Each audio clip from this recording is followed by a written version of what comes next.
North east India Bharat का एक अभिन्न अंग है, जिसके अंतर्गत भारत के 8 राज्य आते हैं। भारत के कुल जंगलों में से 25% जंगल सिर्फ नॉर्थ ईस्ट में मौजूद हैं। नॉर्थ ईस्ट में एशिया का सबसे साफ गांव मावलिनोंग स्थित है। दुनिया का सबसे बड़ा रिवर आइलैंड भी नॉर्थ ईस्ट इंडिया में ही मौजूद है। नॉर्थ ईस्ट की कई जनजातियां ऐसी हैं जहां महिलाएं घर की प्रधान होती हैं। अगर भारत में जेंडर इक्वालिटी का बेस्ट एग्जाम्पल देखना चाहते हैं तो एक बार नॉर्थ ईस्ट राज्य जरूर विजिट कीजिए। हिमा दास, मैरी कॉम, मीराबाई चानू जैसी न जाने कितनी ही एथलीट्स नॉर्थ ईस्ट इंडिया से ही ताल्लुकात रखती हैं, जिन्होंने भारत का मान और गौरव बढ़ाया है। लेकिन इसके बावजूद पूर्वोत्तर के राज्यों का विकास भारत के अन्य राज्यों से काफी पीछे है। असम को छोड़ दिया जाए तो अन्य राज्यों में आजादी के 75 साल बाद भी इंफ्रास्ट्रक्चर बहुत ज्यादा मजबूत नहीं है। लेकिन आखिर क्या वजह है कि north east India growth and development के मामले में इतना पीछे है, और नॉर्थ ईस्ट इंडिया का विकास कैसे हो सकता है, और इन राज्यों का विकास भारत के लिए क्यों जरूरी है? इन सब के बारे में दोस्तों आज की वीडियो में हम विस्तार से चर्चा करेंगे। चलिए अब देरी न करते हुए आज की मजेदार वीडियो स्टार्ट करते हैं। दोस्तों, नॉर्थ ईस्ट इंडिया में कुल 8 राज्य आते हैं।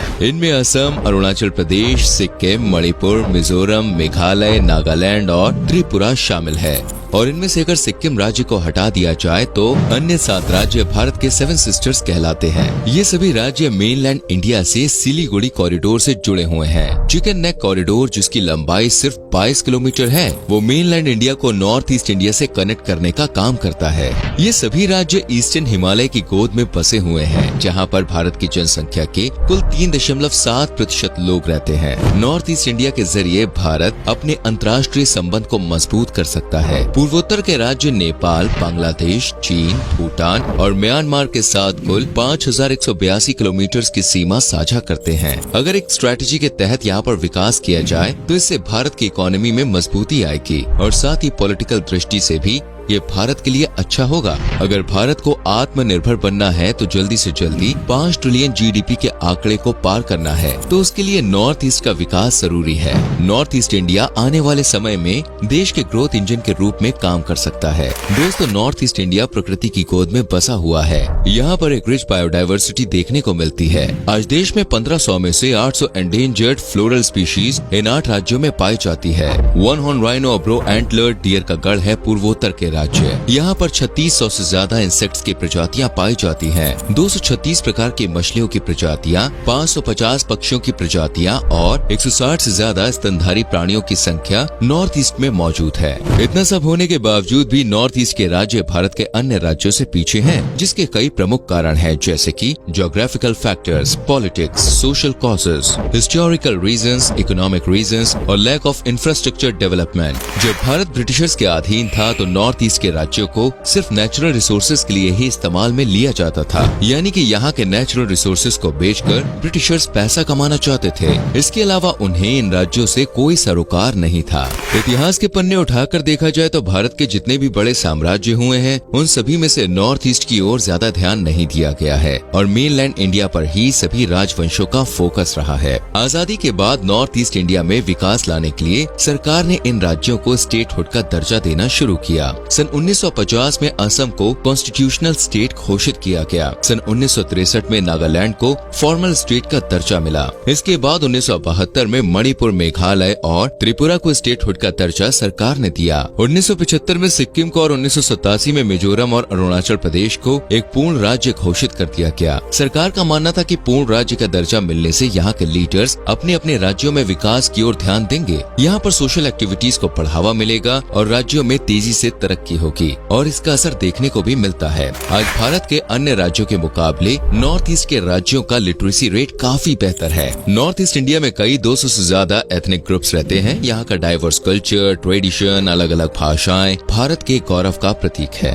नॉर्थ ईस्ट के राज्यों में बेहतर विकास के लिए सरकार ने आर्टिकल 371 के तहत इन राज्यों को कई विशेष अधिकार दिए हुए हैं। आर्टिकल 371A के तहत नागालैंड के रिलीजियस एंड सोशल कल्चर को प्रोटेक्ट किया गया है। साथ ही कस्टमरी लॉ के तहत इस राज्य के लोग और सरकार यहाँ के संसाधनों को अपने अनुसार इस्तेमाल कर सकते हैं। आर्टिकल 371C के तहत मणिपुर को, 371G के तहत मिजोरम को, 371F के तहत सिक्किम को और 371H के तहत अरुणाचल प्रदेश को इसी प्रकार के कई स्पेशल प्रोविजंस प्रोवाइड कराए हुए हैं। लेकिन इन सब प्रोविजंस का लाभ ये राज्य पूरी तरह से उठा नहीं पाते हैं। पूर्वोत्तर के सभी 8 राज्य मिलकर भारत की अर्थव्यवस्था में 3% का योगदान भी नहीं दे पाते हैं और जितना योगदान देते हैं उनमें से भी 2/3 योगदान सिर्फ असम राज्य का होता है। दरअसल दोस्तों, इन 8 राज्यों में लो इंडिपेंडेंट रेट का एक कारण यहाँ का जियोग्राफिकल कंडीशन भी है।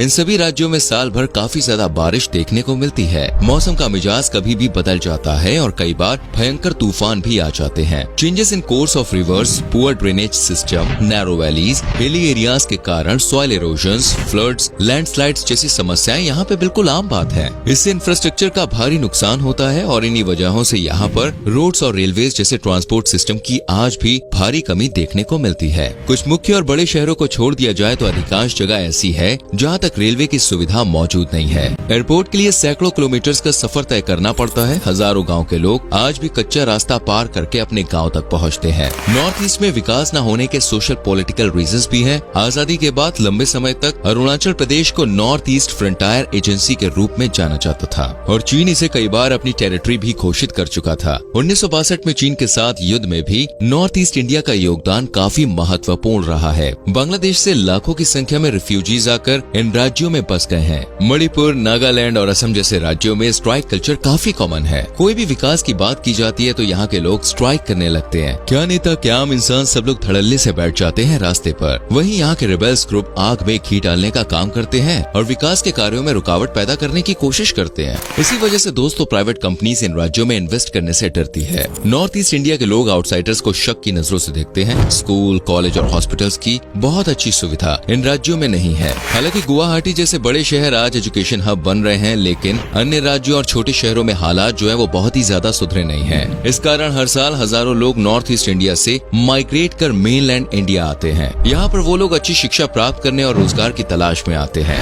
नॉर्थ ईस्ट की राज्य सरकारों के पास टैक्स के रूप में बहुत कम पैसा आता है। इंटरनल रिसोर्सेज का इस्तेमाल भी वो ठीक से नहीं कर पाते हैं और इसी वजह से केंद्र सरकार की ओर से मिलने वाली आर्थिक मदद के सहारे पर ही ये राज्य निर्भर रहते हैं। आज भी ज्यादा रूरल एरियाज में एग्रीकल्चर के ट्रेडिशनल मेथड्स का इस्तेमाल किया जाता है। इस वजह से एग्रीकल्चर की प्रोडक्टिविटी लो रहती है। Limited work season, fragile land, forest clearance and land acquisition जैसी समस्याएं भी यहाँ पर लगातार बढ़ रही हैं। हालांकि इन समस्याओं को दूर करने के लिए सरकार काफी मेहनत कर रही है। पिछले कुछ सालों के दौरान नॉर्थ ईस्ट के राज्यों में विकास की ओर काफी ध्यान दिया जा रहा है। सरकार कई योजनाएं, स्कीम्स और पॉलिसीज लेकर आ रही है। लुक ईस्ट पॉलिसी अभी तक की सबसे प्रमुख पॉलिसी मानी जाती है। साल 2001 में सरकार ने नॉर्थ ईस्ट के बेहतर विकास के लिए ministry of development of north east region की स्थापना की थी। इसके अलावा north eastern council, international fund for agricultural development के जरिए भी नॉर्थ ईस्ट में इंफ्रास्ट्रक्चर को मजबूत बनाने की कोशिश की जा रही है। पॉलिसी फोरम द्वारा इन राज्यों की समस्याओं को आइडेंटिफाई किया जा रहा है और उन्हें दूर करने की प्लानिंग की जा रही है। नॉर्थ ईस्ट में MSME सेक्टर के जरिए ग्रोथ और इक्वालिटी पर ध्यान दिया जा रहा है। कई रिपोर्ट्स में ये बात भी सामने आई है कि छोटे एंटरप्राइजेस मिलकर बड़ी कंपनियों से ज्यादा आउटपुट देते हैं और GDP में भी मजबूती प्रदान करते हैं। नेचुरल बैम्बू मिशन और स्किल डेवलपमेंट मिशन से हस्तशिल्प के कारीगरों को प्रोत्साहन मिल रहा है। साल 2018 में गुवाहाटी में सरकार ने ग्लोबल इन्वेस्टर समिट का आयोजन किया था। एक नियम के अनुसार सभी प्रमुख केंद्रीय मंत्रालयों को अपने बजट का 10% इस्तेमाल नॉर्थ ईस्ट के राज्य में करना होगा।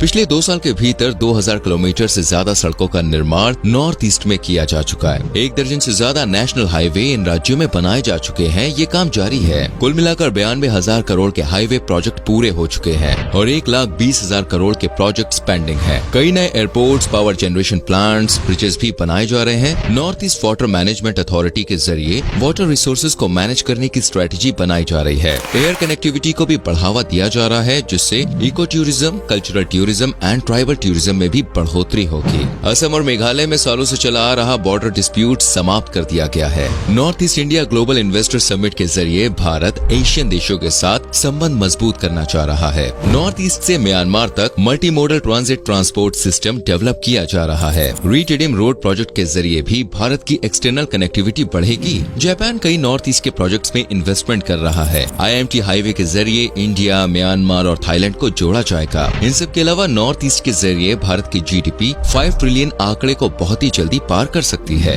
भारत के कुल 18% हाइड्रोकार्बन के रिसोर्सेज नॉर्थ ईस्ट में ही मौजूद हैं। इनके जरिए दोस्तों अन्य देशों पर भारत की निर्भरता जो है वो कम होगी। नॉर्थ ईस्ट के राज्यों में 50,000 मेगावाट बिजली उत्पादन करने की क्षमता है। 190 million cubic metres of natural gas का भंडार मौजूद है। 900 मिलियन टन से ज्यादा कोयला नॉर्थ ईस्ट की खानों में मौजूद है। 500 मिलियन टन से ज्यादा नेचुरल ऑयल का भंडार भी नॉर्थ ईस्ट में है। साथ ही मिनरल रिसोर्सेज के मामले में भी नॉर्थ ईस्ट के राज्य पीछे नहीं है। 5000 मिलियन टन से ज्यादा का तो सिर्फ लाइमस्टोन यहाँ पर मौजूद है। कई प्रकार के aromatic plants, medicinal plants, herbs, bamboo, jute भी नॉर्थ ईस्ट में बड़ी संख्या में मौजूद है। इन सब का अगर सही तरीके से इस्तेमाल किया जाए तो भारत दोस्तों बहुत ही कम समय में एक लंबी उड़ान भर सकता है। इससे सिर्फ नॉर्थ ईस्ट को ही नहीं बल्कि पूरे देश को फायदा मिलेगा। नॉर्थ ईस्ट के राज्यों के जरिए यदि भारत विदेशी व्यापार को बढ़ावा देता है तो यहाँ पर रोजगार के जो अवसर हैं वो भी पैदा होंगे। लेकिन दोस्तों ये सब देखिए इतना आसान नहीं है। आज भी मेनलैंड इंडिया के ना जाने कितने लोग और नेता हैं जो नॉर्थ ईस्ट इंडिया को मुख्य भारत का हिस्सा ही नहीं मानते हैं। वहाँ के लोगों के संग दोस्तों गलत बिहेवियर करते हैं। नॉर्थ ईस्ट के लोगों के साथ होने वाले रेसिज्म और डिस्क्रिमिनेशन को खत्म करना बहुत जरूरी है और साथ ही उन लोगों की सोच में भी बदलाव लाना होगा जो नॉर्थ ईस्ट को पिछड़ा हुआ समझते हैं। उन्हें लगता है कि ये राज्य भारत में किसी काम के नहीं है और इन्हें सिर्फ बोझ मानते हैं। लेकिन इन राज्यों की खासियत यहाँ के कल्चर, ट्रेडिशन, लोगों की काबिलियत और संसाधन देखने के बाद मुमकिन है कि नॉर्थ ईस्ट को देखने का जो लोगों का नजरिया है ना वो बदलेगा। दोस्तों ये है वो कारण जिसलिए नॉर्थ ईस्ट को डेवलपमेंट की सख्त जरूरत है। उम्मीद करते हैं कि आपको हमारी ये आज की वीडियो जरूर पसंद आई होगी। हमें नीचे आप कमेंट करके जरूर बताएं कि आज की वीडियो में सबसे अच्छी बात आपको कौन सी लगी। वीडियो को लाइक करें, शेयर करें